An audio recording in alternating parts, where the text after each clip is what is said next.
Welcome to the deep dive. Today, we are embarking on what feels like, well, a genuinely critical mission. It really does. We're navigating one of life's most impactful decisions, and honestly, one of the most potentially hazardous. We're using a guide called Choosing Your Life Partner, a guide to relationship success. And today, we are focusing really intensely on its section about finding what it calls, quite provocatively, the right seductive target for a relationship. Yeah, and right from the jump, this guide, it doesn't pull its punches at all. It immediately issues this really stark, almost unsettling warning.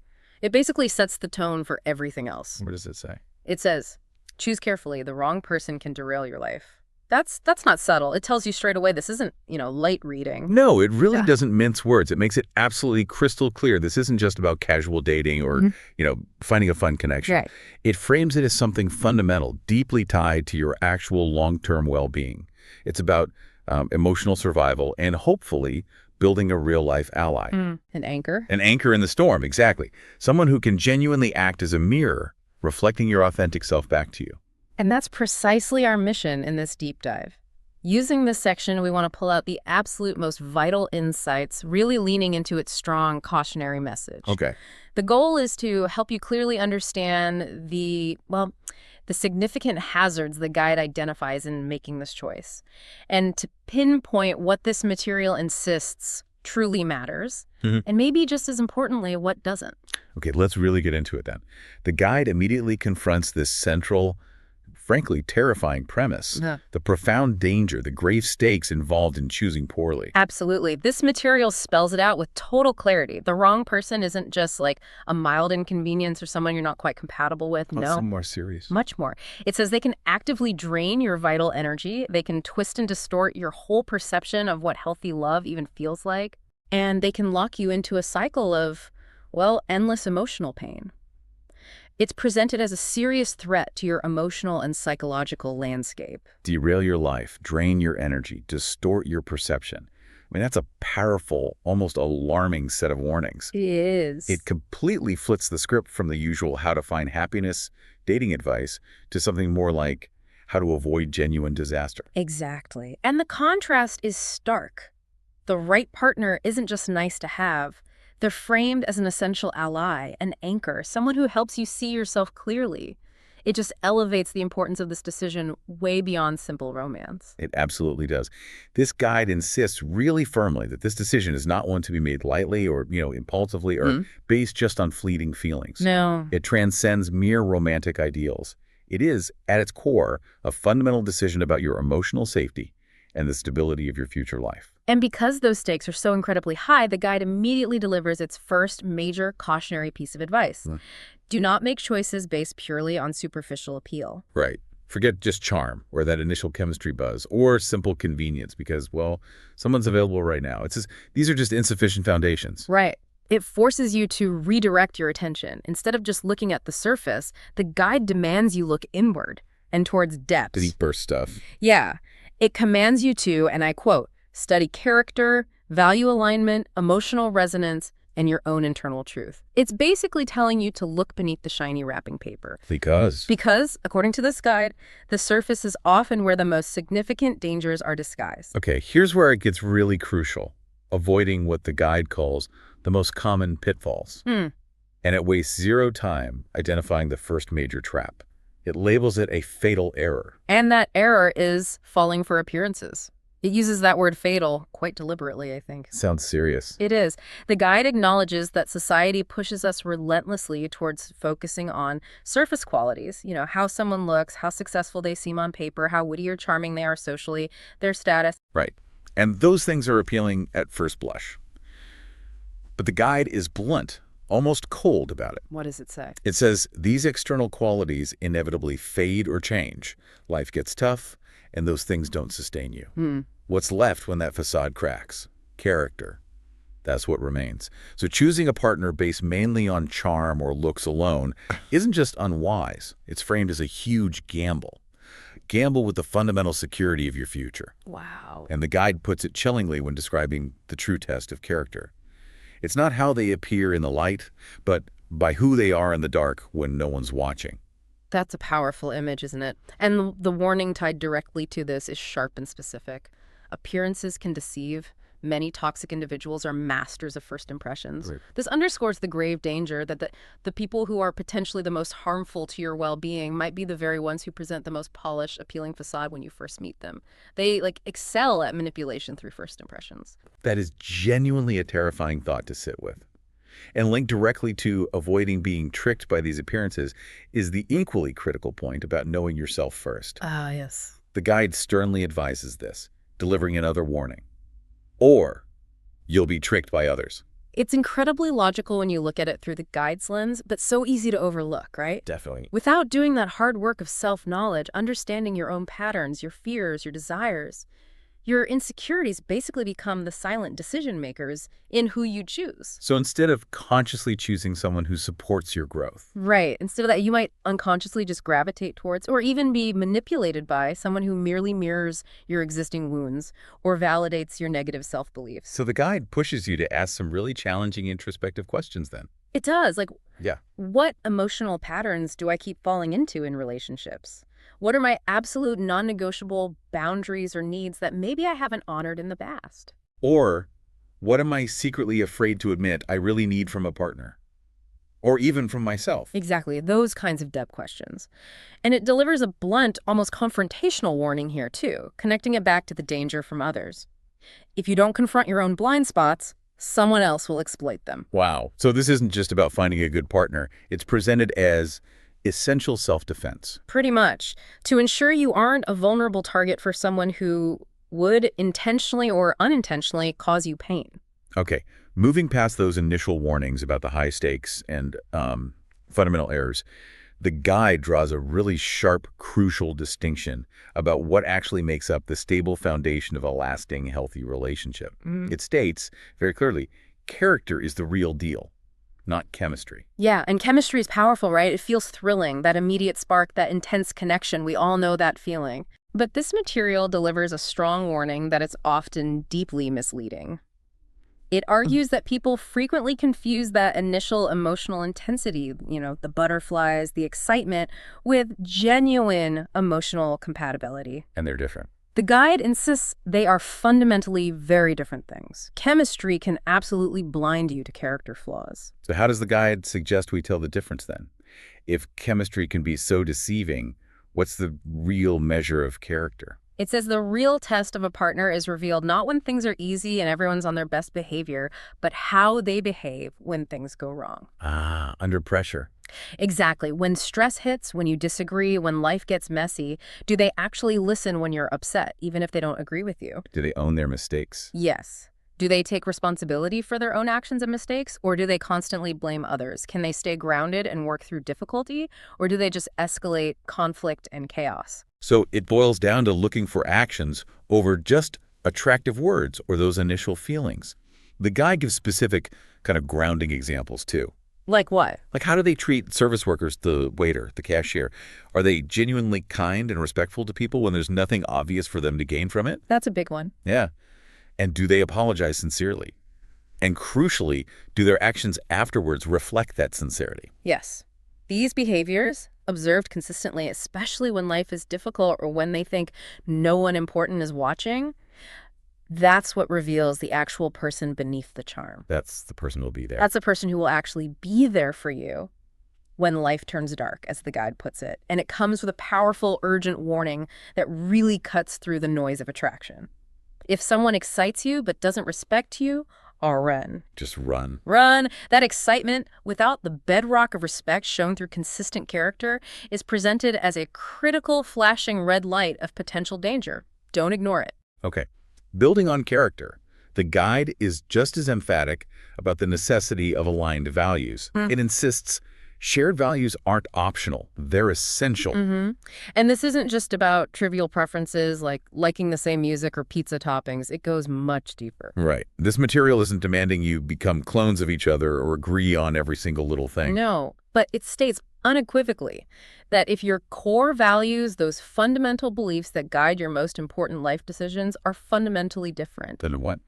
then the relationship, according to this guide, is inherently unstable. It will inevitably become a battlefield over time. because values dictate so much. Exactly. How you handle money, your approach to raising kids if you have them, how you navigate conflict, what you prioritize in life, what success even means to you individually and as a couple, all of that stems from core values. The guide offers an example, right? Yeah. About simplicity versus status. Yeah, it does. And that clash isn't just about taste. It dictates where you might live, how you spend money, how you view careers, how you spend your free time.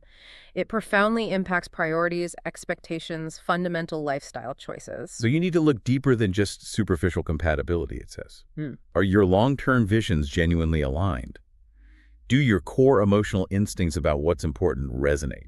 Yes, and the warning associated with this is dire. It frames it as an unavoidable future problem. Shared attraction without shared values is a time bomb. A time bomb. Wow. It's saying that initial pull, that excitement, even shared interests, none of that will sustain you when those fundamental value differences inevitably surface and create conflict over the things that truly matter in building a shared life. The guide is warning you, check for value alignment early and take it very seriously. So, beyond the crucial elements of character and values, No. what else does the guide identify as foundational? Yes. Points to emotional connection as the real glue. Yes. Physical attraction, while often the entry point naturally changes or fades over time, that's just life. Life happens. Circumstances change, bodies change. Exactly. What truly endures, what provides resilience through all those changes, is that deep emotional intimacy, that quiet, unshakable sense that you are truly seen, genuinely heard, and deeply understood by your partner. Even the messy parts. Especially the messy parts, even the parts you try to hide from the world. It's the feeling that your inner world, your fears, your hopes, your past genuinely matters to them. And that connection isn't something you find instantly, right? It's something the guide says grows over time. It has to be actively built. Yes, through mutual emotional openness. It requires a willingness on both sides to be vulnerable enough to discuss fears, dreams, regrets, past wounds. And to listen. And critically, to listen actively and empathetically. Not just waiting for your turn to speak, but truly absorbing and trying to understand what the other person is sharing from their world. This is where the guide delivers a particularly stark, almost heartbreaking warning. One that I think will resonate with anyone who's felt this kind of imbalance. Yeah. It says, if you're always trying to earn their attention, affection, or understanding, you're not building intimacy, you're begging for crumbs. Begging for crumbs. That's harsh, but probably true for some. Yeah. That constant striving, that feeling like you have to perform or prove your worth just to get basic emotional needs met. It's presented as a clear sign that this foundational emotional connection is missing. And likely will never form with that person. Exactly. It's a warning to stop investing in what the guide implies is a barren emotional landscape. Okay, let's shift now to actually identifying potential partners and, maybe more importantly, recognizing those dangers hidden in plain sight. The guide has a section on spotting the right target and immediately offers a kind of cautionary filter. Which is, Emotional availability matters. seems obvious, but maybe it's not. Well, it's framed as a practical energy-saving warning. Don't waste your precious emotional energy pursuing people who are fundamentally emotionally closed off or resistant to vulnerability or clearly too distracted by their own stuff to truly connect. Because it's futile. The guide is blunt. Your attempts to build a deep, reciprocal connection with them will, quite simply, fall flat. You'll end up doing all the emotional labor. So instead, the guide suggests looking for more subtle, genuine signs that someone is actually capable of, and maybe even aching for, real connection. Right. What kind of signs? Things like a flicker in their eyes when you speak your genuine truth, or a sudden stillness as if they're hearing something unexpected and important, or even attention that feels magnetic, drawing you in with interest, rather than manipulative or controlling. Interesting. So these subtle cues, the guide suggests, are signs of people who might be quietly aching for real connection, individuals whose own, maybe inner loneliness makes space for your emotional depth. They're ready, perhaps cautiously, for authentic vulnerability. Makes sense. And the guide's warning here is a strong caution against trying to force what just isn't possible. Targeting someone too emotionally closed will leave you empty. And then the metaphor. You can't plant seeds in stone. It's a really vivid, cautionary metaphor about the futility of trying to build intimacy with someone who's incapable of it. And related to those early interactions, the guide has another specific, maybe counterintuitive warning. Beware instant reassurance. It often signals emptiness, Wait, so reassurance is bad? Not exactly. While we all instinctively like validation and praise, the guide suggests being deeply wary of instant excessive flattery or reassurance very early on. Why is that? It frames real, mature seduction, used in a positive sense here, as involving some tension, a slow dance of getting to know someone, a little genuine uncertainty as you discover each other. Okay. Someone who immediately showers you with overwhelming attention, validation, or seems too good to be true might be doing so from a place of deep insecurity or neediness, Or manipulation. or even as a deliberate tactic to disarm you, rather than expressing genuine, thoughtful interest in the real you. So it argues that real interest, the kind that builds a true connection, actually takes time to develop and reveal itself. It's about them making a conscious, informed decision to choose you. Not just reacting on instinct or insecurity. And the warning tied to this is pointed and serves as a critical filter. Instant validation is often more about their needs than your worth. Ah, that's a key distinction. It's a warning against mistaking their need for external affirmation for genuine appreciation of your inner value. Yeah, and this ties directly into another critical point the guide makes about assessing potential partners. Yeah. Read their behavior, not their words. Especially early on. Exactly. Especially in those intoxicating early stages of attraction, people can and often do say anything they think you want to hear. So true. The guide insists that the true indicator of their character and intentions isn't their declarations, but consistency over time. Do their actions genuinely line up with the promises they make or the image they project? Do they show up for you when it's genuinely inconvenient for them, not just when it's easy? And are they kind and considerate when they think absolutely no one important is observing them? That's crucial. And pay particularly close attention to how they treat other people, not just you. The guide specifically mentions observing their interactions with service workers, How they talk about or treat their family. how they interact with strangers in difficult situations. Right. These interactions are presented as vital, unvarnished clues to how they will eventually treat you once that initial glow fades and life inevitably brings challenges. And the powerful cautionary warning accompanying this point is absolutely fundamental. Don't fall in love with words. Fall in love with integrity. Look for the congruence between what they say and what they actually do, consistently. This leads us directly to perhaps one of the guide's most important, most urgent warnings, one that requires brutal self-honesty from us. Okay, what is it? Red flags are not cues quirks, they're warnings. The guide strongly advises, almost pleadingly, against romanticizing behaviors that are genuinely problematic or indicators of deeper issues. Oh, this is where self-deception becomes incredibly dangerous, isn't it? Fueled by hope or just raw attraction. Exactly. The guide warns against interpreting genuinely concerning behaviors through those rose-tinted glasses, Like what kind of things? like romanticizing jealousy and mistaking it for passionate love, or seeing coldness or aloofness as intriguing mystery, or rationalizing controlling behavior as protective care. Yeah. The guide insists that these red flags are your intuition, your deeper self screaming at you.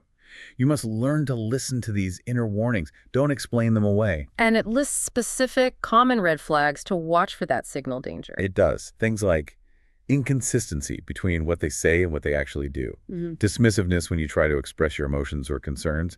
Excessive flattery that feels over the top, maybe manipulative. And that emotional unavailability that's cleverly masked as admirable independence or just being hard to get. Right. And the warning here is chilling because it directly links your present choices to future pain. It says, what you excuse now will become your suffering later. That's sobering. It's saying these aren't temporary phases you can just change or fix in someone. No, they are deeply ingrained indicators of fundamental character or emotional issues that will inevitably cause significant pain down the line in a committed relationship. Ignoring them now is basically choosing future suffering. So to protect yourself from those red flags, the guide emphasizes the critical importance of setting and maintaining your own boundaries. It states quite clearly, boundaries aren't barriers, they're filters. Explain that. Filters how? Knowing your own limits, your needs, your non-negotiables, and being able to communicate and enforce those boundaries. It's presented not as a negative thing, not as putting up walls, but as a crucial test for a potential partner. Okay. A truly healthy, good partner, according to this material, isn't threatened by your standards or your boundaries. They'll respect them. And in doing so, they rise to meet you at a level of mutual respect. So boundaries act as filters, revealing who is mature enough and respectful enough for genuine intimacy. That makes sense. And the guide's warning about someone who doesn't respect your boundaries is absolute. It serves as a critical signal to disengage. What's the signal? If they pressure you to move faster than you're comfortable with, or if they become angry, defensive, or dismissive when you try to set limits or express your needs, they are explicitly not the right person for you. Full stop. And the guide's warning on this is blunt. It reveals the underlying motive, right? It does. It says, someone who pushes past your limits doesn't respect you. They want control. Ah, that clarifies the true dangerous nature of that boundary testing behavior. It's not about passion or compatibility. It's about dominance. Exactly. Now, moving inward again, the guide stresses that navigating this whole complex process requires brutal self-honesty. It demands you be honest with yourself, even when it hurts. This is about actively avoiding that seductive trap of falling in love with the idea or the potential of a person. Right. Instead of seeing and accepting them exactly as they are right now, based on their actual observable patterns of behavior. The guide urges you not to romanticize someone's potential or make endless excuses for their current actions based on vague promises for a future that might never arrive. It forces you to look critically at what is actually happening in the relationship today, right now. Does being in this relationship consistently increase your anxiety? Or does it genuinely make you feel more alive, more yourself? And the warning associated with this crucial self-awareness is stark and pretty unforgiving. What is it? If you constantly feel confused, drained, or unseen, it's not love, it's self-abandonment. Wow. That's a powerful call to recognize that your own consistent suffering or discomfort within the relationship is a fundamental signal that something is deeply wrong. And that you are likely sacrificing your own well-being for this connection. That's the self-abandonment piece. Compounding the difficulty of self-honesty is another external pressure the guide warns against, the danger of social expectations. Ah, yes. Society often bombards us with specific, often superficial relationship ideals, doesn't it? The perfect-looking couple, the high-achieving power duo, the curated perfection we see all over social media. But the guide delivers a crucial warning here. The person who is truly right for you, the one who aligns with your character, your values, your emotional needs, they might not fit neatly into any of those external socially approved molds. So choosing a partner based on who will impress others or who looks good from the outside, rather than choosing someone who genuinely sees, cherishes, and connects with your unique soul, is presented as a profound and ultimately damaging mistake. And the warning is clear, emphasizing the internal cost. Living someone else's ideal will leave you emotionally bankrupt. It's a caution against prioritizing external validation in a decision that must be fundamentally about internal congruence and connection. Finally, woven throughout all the guide's advice, is this underlying truth that building real connection, the kind it advocates for, requires significant real courage. Finding and building a healthy, transformative relationship isn't just about skillfully avoiding the wrong people and dodging red flags. It demands that you show up in the process authentically, fully, sometimes messily. Being vulnerable, being honest about your needs and fears, being truly present with another person without hiding behind some kind of facade. Right. The guide warns that if you're constantly performing, pretending to be someone you're not, or people-pleasing just to gain acceptance or affection, the connection you build will be fundamentally inauthentic and fragile. It's built on sand. And the reassurance here, though it's framed within the context of courage, is that the right person doesn't actually want a polished, perfect, curated version of you. What do they want? They want you, the real, unfiltered, evolving, imperfect, wonderfully human you. And the warning echoes that earlier point about hiding yourself. Let me guess. If you hide who you are to gain love, The relationship becomes prison. You become trapped in the performance you created, never truly seen or loved for who you actually are. which brings us neatly to the guide's ultimate reframe of finding the right seductive target.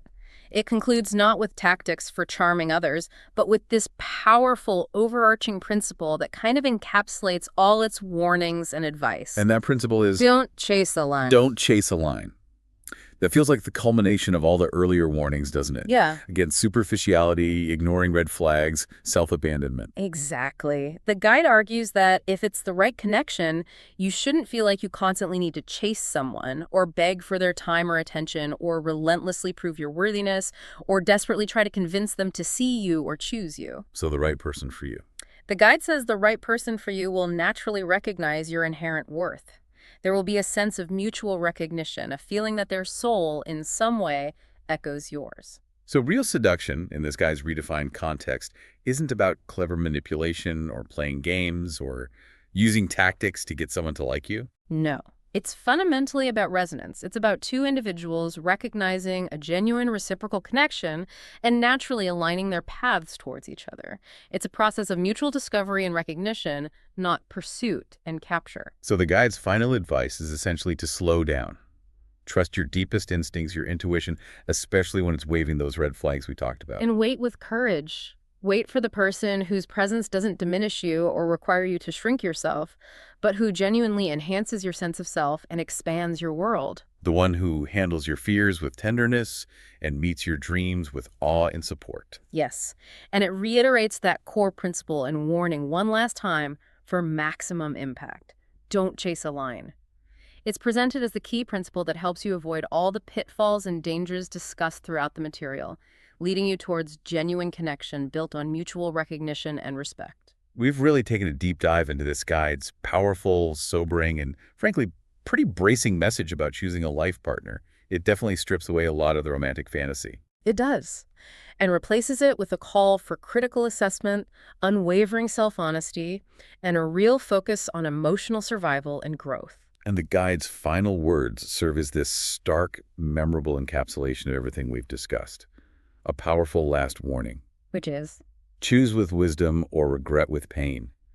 It just cycles right back to that initial, unavoidable truth about the potential for a wrong choice to fundamentally derail your life. It pushes back so hard against the idea that a truly transformative, life-affirming relationship is built on just initial charm or fleeting chemistry or superficial games. Instead, it insists it's founded on genuine emotional alignment, mutual courage and vulnerability, shared values that provide direction. And a soul-deep intimacy that sees and cherishes the whole person.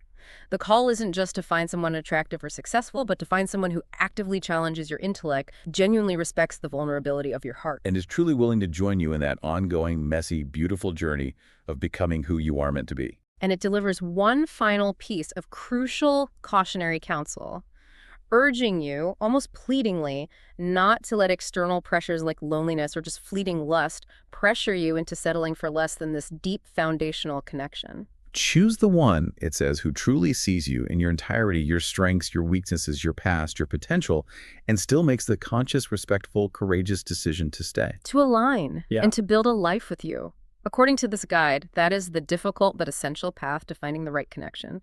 The kind that doesn't just excite you in the moment, but has the power to genuinely transform your life for the better, rather than derailing it. Given all these profound warnings embedded in this material, especially how easily superficial traits or social pressure or that instant validation can mislead us, you may think about this. This guide warns fiercely against choosing based on potential, right? But rather on what is. What is one pattern of behavior you've observed, perhaps in yourself or in others, maybe one you previously excused or overlooked, that this guide now compels you to see as a significant warning sign that you must confront or address starting today?